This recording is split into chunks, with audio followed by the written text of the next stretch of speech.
আমরা ঐতিহাসিক পল্লী বিদ্যুৎ ভাজাপুরা মার্কেটে আসলাম। চারদিকে রকমারি খাবার, পিৎজা, নলি,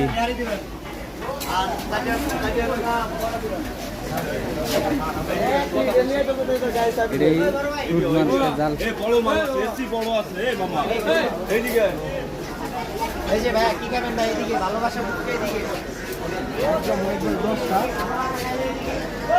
বিগ সাইজ ফুচকা।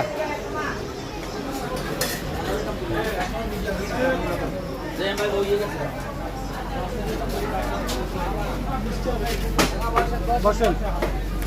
নলির কি অবস্থা? কোনটা কত করে এগুলো? যেগুলো আছে 200 টাকা পিস, যেগুলো আছে 250, এই যে 250।